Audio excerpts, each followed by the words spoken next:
ഏവർക്കും വിനീത നമസ്കാരം. ശ്രീമദ് ഭാഗവതം നവമസ്കന്ധം അധ്യായം 9-ാമത്തെ അധ്യായം ഇന്ന് നമുക്ക് ആരംഭിക്കാം. ഈ 9-ാമത്തെ അധ്യായത്തിലെ അംശുമാന്റെ വംശത്തിൽ ജനിച്ചവരിൽ ഖട്വാങ്കൻ വരെയുള്ള രാജാക്കന്മാരെ പറ്റിയിട്ട്, പിന്നെ ഭഗീരഥൻ ഗംഗയെ ഭൂലോകത്തിലേക്ക് കൊണ്ടുവന്ന ചരിത്രത്തെയും കൂടി ഒക്കെ പറയുകയാണ്. അംശുമാന്റെ പുത്രനായ ദിലീപനും ആ സ്വർലോക ഗംഗയെ കൊണ്ടുവരാൻ ശ്രമിച്ചെങ്കിലും അവർക്കൊന്നും സാധിച്ചില്ല. അവരുടെ കാലം കഴിഞ്ഞു പോയി.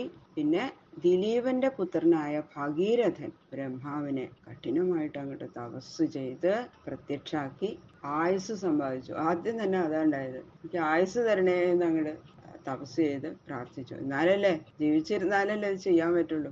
പിന്നീട് ഗംഗാദേവിയെ സേവിച്ച്, പിന്നെ ഗംഗാദേവി അങ്ങനെ തപസ് ചെയ്ത് പ്രത്യക്ഷാക്കി. ആ ഭഗീരഥ പ്രയത്നം എന്ന് കേട്ടിട്ടില്ലേ? അതാണ്, അത്രയും പ്രയത്നിച്ചു ഭഗീരഥൻ. അതുകൊണ്ടാണ് അദ്ദേഹത്തിന് ആ ഗംഗാദേവിയെ പ്രത്യക്ഷാക്കാൻ സാധിച്ചത്. അങ്ങനെ ഗംഗാദേവി സന്തുഷ്ടയായിട്ട് ഭൂമിയിൽ വരാം എന്ന് ആ വരം സമ്പാദിച്ചു. വരം കൊടുത്തു. ഭൂമിയിൽ വരാം എന്നുള്ള ആ വരം ഭഗീരഥന് കൊടുത്തു. അങ്ങനെ ഒഴുകി വരുന്ന ഗംഗയെ തടഞ്ഞു നിർത്തി പാകത്തിന് ഭൂമിയിലേക്ക് പ്രവഹിപ്പിക്കാമെന്ന് ശിവനെയും പ്രത്യക്ഷാക്കി വരം മേടിച്ചു. അപ്പോൾ ഗംഗാദേവി പറഞ്ഞു, എൻ്റെ ഇത് ഫോഴ്സ് ഉണ്ടല്ലോ, അത് സഹിക്കാൻ ആർക്കും പറ്റില്ല ഭൂമിയിൽ വന്നു കഴിഞ്ഞാൽ. അപ്പോൾ മഹാദേവനെ തപസ് ചെയ്തു. അങ്ങനെയാണ് മഹാദേവന്റെ ജടയിൽ ആണല്ലോ ഗംഗ അല്ലേ സ്വീകരിക്കുന്നത്.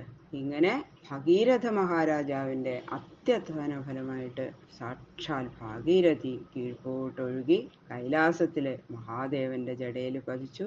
അവിടെ നിന്നും പുറപ്പെട്ട് ജാഹ്നവ മഹർഷിയുടെ ആശ്രമത്തിൽ കൂടി ഒഴുകി ജാഹ്നവി എന്ന പേരില് പാതാളം വരെ എത്തി. അങ്ങനെ ഭസ്മമായി കിടന്ന ആ സാഗര രാജാക്കന്മാര് ഗംഗാജല സ്പർശത്താൽ മോക്ഷം പ്രാപിച്ചു.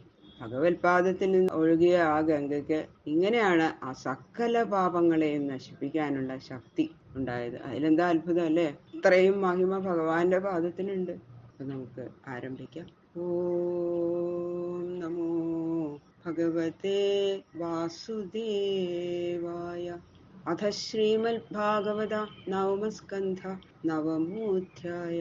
ശുക്ലാംബരധരം വിഷ്ണും ശശിവർണം ചതുർഭുജം പ്രസന്നവദനം ധ്യായേത് സർവവിഘ്നോപശാന്തയേ. ഗുരവേ സർവലോകാനാം ഭിഷജേ ഭവരോഗിണാം നിധയേ സർവവിദ്യാനാം ദക്ഷിണാമൂർത്തയേ നമഃ. കോമളം കൂജയൻ വേണും ശ്യാമളോയം കുമാരക. വേദവേദ്യം പരം ബ്രഹ്മ ഭാസതാം പുരതോ മമ. ഗംഗണപതയേ നമഃ. സംസരസ്വത്യേ നമഃ. ഗുരുഭ്യോ നമഃ. ഓം നമോ ഭഗവതേ വാസുദേവായ. ശ്രീ ശുക ഉവാച. അംശുമാംശ്ച തപസ്തേവേ ഗംഗാനയന കാമ്യയാ. കാലം മഹാന്തം നാശക്നോത് തതഃ കാലേന സംസ്ഥിത. ഗംഗാനയന കാമ്യയാ. ഗംഗയെ ആനയിപ്പിക്കാനുള്ള ആഗ്രഹത്തോടുകൂടി അംശുമാൻ മഹാന്തം കാലം വളരെ കാലം തപത്തേവേ തപസ് ആചരിച്ചു. ന അശക്നോൽ ശക്തനായില്ല. തഥാ കാലേന അനന്തരം കാലം കൊണ്ട് സംസ്ഥിത മരിച്ചു. ശ്രീ ശുകബ്രഹ്മർഷി പറയാണ്, സകരൻ അംശുമാനിൽ രാജ്യത്തെ സമർപ്പിച്ചു തപസ്സിന് പോയി എന്ന് പറഞ്ഞല്ലോ. അതുപോലെ തന്നെ അംശുമാനും തന്റെ പുത്രന് രാജ്യം നൽകിയിട്ട് ഭസ്മീഭൂതരായ പിതൃവ്യന്മാർക്ക് സൽഗതി വരുത്തുവാൻ ഗംഗയെ ഭൂലോകത്തിലേക്ക് കൊണ്ടുവരാനുള്ള ആഗ്രഹം കൊണ്ട് ബഹുകാലം വളരെ കാലം തപസ് ചെയ്തു. എന്നുവെച്ചാലും സാധിച്ചില്ല. അങ്ങനെ വളരെ കാലം കഴിഞ്ഞ് അംശുമാനും കാലഗതി പ്രാപിച്ചു. ദിലീപസ്തസ്തുതദ്വത് അശക്ത കാലമേയിവാൻ ഭഗീരഥസ്തസ്യ പുത്ര തേവേസ സുമഹൽ തവ. തൽസുത അദ്ദേഹത്തിന്റെ പുത്രൻ തദ്വത് അതുപോലെ അശക്തനല്ലാത്തവനായിട്ട് കാലം എയ്യുവാൻ കാലത്തെ തടഞ്ഞു. തസ്യ പുത്ര അദ്ദേഹത്തിന്റെ പുത്രൻ സുമഹത് തപ ഏറ്റവും മഹത്തായ തപസ്സിനെ ദേവേ തപിച്ചു. അംശുമാന്റെ പുത്രനായ ദിലീപനും അതുപോലെ തന്നെ ഗംഗയെ കൊണ്ടുവരാനായിട്ട് പരിശ്രമിച്ചു. പക്ഷെ അദ്ദേഹത്തിനും സാധിച്ചില്ല. അദ്ദേഹം ഇതേപോലെ കാലഗതി പ്രാപിച്ചു.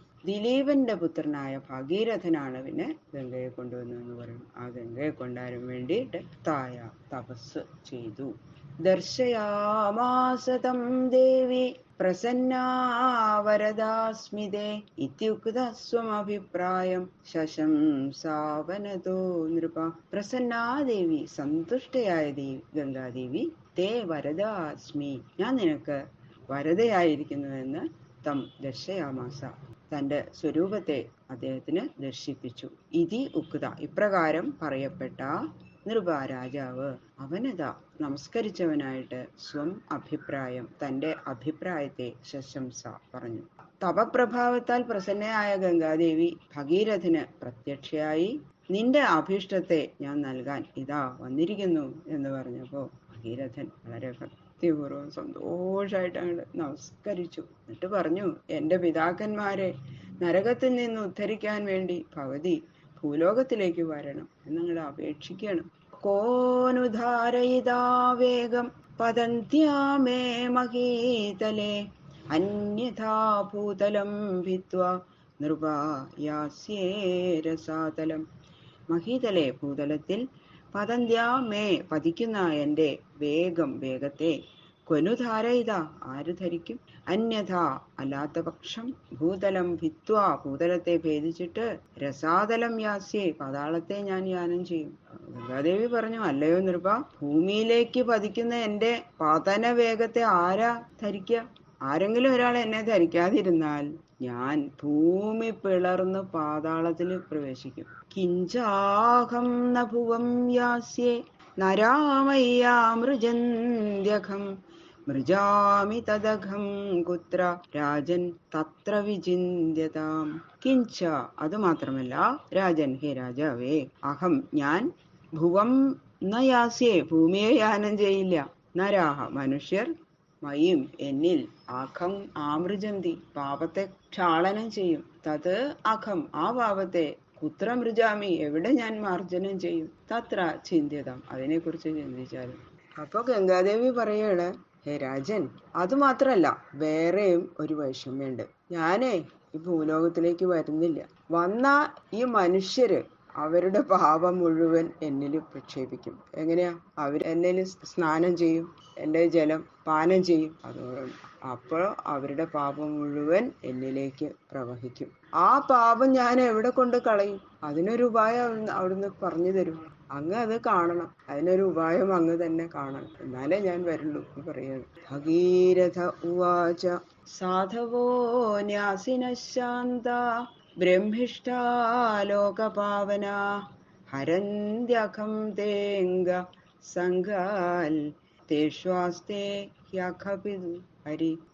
ബ്രഹ്മിഷ്ഠാഹ ബ്രഹ്മമായി ഭവിച്ചവരും ലോകപാവനാഹ ലോകത്തെ ശുദ്ധി വരുത്തുന്നവരും ന്യാസിന കർമ്മങ്ങളെ വെടിഞ്ഞവരും ശാന്താഹ രാഗദ്വേഷാദികളൊന്നുമില്ലാത്തവരുമായ സാധവ സാധുക്കൾ അംഗസംഗാൽ ശരീര സംസർഗത്താൽ തേ അഖം അങ്ങയുടെ പാപത്തെ ഹരന്തി ഹരിക്കും. അഖപിത് പാപം നശിപ്പിക്കുന്ന ഹരി ശ്രീ വിഷ്ണു തേഷു ആസ്തേ അവരിൽ ഇരിക്കുന്നു. ഭഗീരഥൻ പറഞ്ഞു, ഭഗവത് ഭക്തന്മാരും ലോകത്തെ തന്നെ പരിശുദ്ധമാക്കാൻ മതിയായ മാഹാത്മ്യമുള്ളവരും രാഗാദി ദോഷങ്ങളില്ലാത്തത് കൊണ്ട് സർവകാമങ്ങളെയും വിട്ടിരിക്കുന്നവരും ശാന്തന്മാരുമായ സാധുക്കള് ആ സജ്ജനങ്ങളുണ്ടല്ലോ, അവരുടെ ശരീര സമ്പർക്കത്വം കൊണ്ട് ആ ഗംഗാ സ്നാനം കൊണ്ട് എന്ന് പറഞ്ഞാൽ അവരുടെ ശരീര സമ്പർക്കത്താൽ അവര് ഗംഗയിൽ സ്നാനം ചെയ്യുമ്പോ അങ്ങയുടെ പാപത്തെ അവര് നശിപ്പിക്കും. അങ്ങനെയാണ് ഗംഗ പരിശുദ്ധമാവണമെന്ന് അതാണ് പറയണത്. അവരതിനെ എങ്ങനെയാ നശിപ്പിക്കുക എന്നുള്ള ശങ്കയ്ക്കൊന്നും അവകാശമില്ല. പാപഹരനായ ശ്രീഹരി അവരിലിരിക്കുന്നുണ്ടല്ലോ, അതാണ് ഭഗവാനാണ് അവരുടെ ഉള്ളിലിരിക്കുന്നത്. അത്രയും പരിശുദ്ധരാണ് അവര്. അതുകൊണ്ട് അവര് ഗംഗാ സ്നാനം ചെയ്യുമ്പോൾ വേറെ ആര് കുളിച്ചാലും ഉള്ള ദോഷങ്ങളെല്ലാം പോയിട്ട് ഗംഗ പരിശുദ്ധമാവും. അതാണ് തീർത്ഥീകുറുവന്തി. ഗംഗാ തീർത്ഥത്തെ തീർത്ഥമാക്കുന്നത് ഈ മഹജനങ്ങള് ആണ് എന്ന് പറയുന്നു. പ്രത്യേകം. ബാക്കിയുള്ള ശ്ലോകങ്ങൾ നാളെ നോക്കാം. സർവത്ര ഗോവിന്ദനാമ സങ്കീർത്തനം. ഗോവിന്ദ ഗോവിന്ദ.